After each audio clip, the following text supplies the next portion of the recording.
Brahmacharya is a concept in Hinduism that literally means staying in a good conduct within one's own self. But here's the twist, everyone out there thinks that Brahmacharya is similar to the English term celibacy, which merely means non-indulgence in sexual activity. But on the contrary, Brahmacharya is when a person controls his body and mind through ascetic means to go beyond the mind to realize the ultimate truth. The word Brahmacharya stems from two Sanskrit roots, Brahma and Charya, which clearly means moving in infinity. Brahma means infinity and Charya means moving in, knowing your vast nature. As Gita says that you are not just a finite body, you are infinite. Brahma means one's own self, the divine or ultimate unchanging reality, absolute consciousness. Charya means activity, conduct, or mode of behavior that leads to the realization of Brahma, or one's own self. Hence, Brahmacharya roughly means to stay true to one's own self or one's own Atma, or on the path of Brahma. Ayam Atma Brahma is a Mahavakya which is found in the Mundaka Upanishad of the Atharva Veda and means the self of mine is that Brahma. There is a saying in Patanjali Yoga Sutra, Brahmacharya Pratisthayam Viralabha. On the establishment of Brahmacharya in that yogi, there is an acquisition of virya, energy, vigor, stamina, strength, etc. But many people confuse the word virya with semen in males and says that Brahmacharya is semen retention. It is absolutely wrong. And virya in Sanskrit means strength and capacity, not semen. Semen in Sanskrit is called sukra, not virya. But on the contrary, every self-proclaimed modern-day guru says that protect your semen, don't let your Brahmacharya vow be broken. But please think of yourself, is anyone is coming to steal your semen? Is this just some kind of precious thing that you have to protect it at any cost? I say no. Let me explain. Brahmacharya has nothing to do with your semen.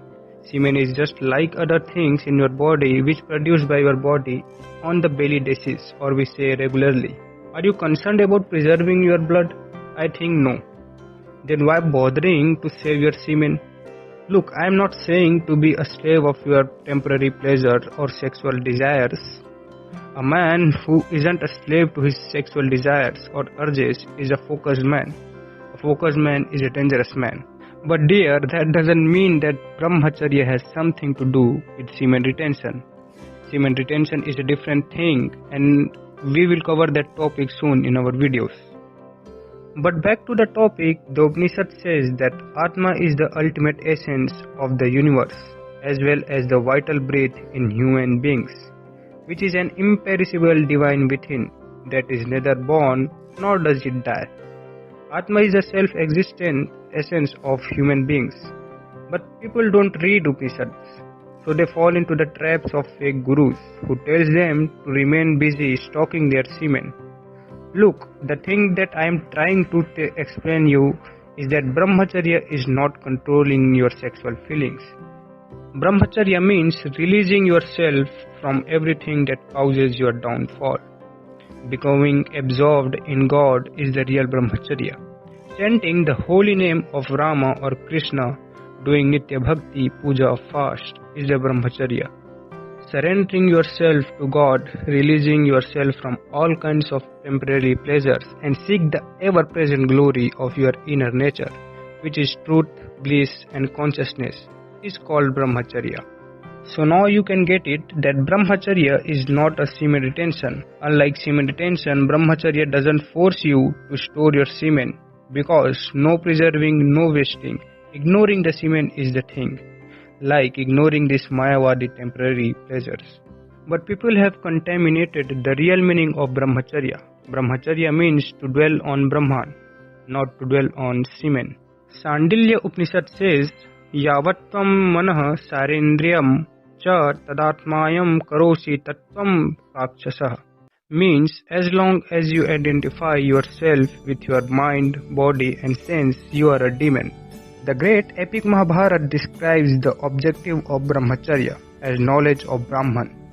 But now people understand that the objective of brahmacharya is to control sexual urges and retaining semen in the body. This is absolutely wrong.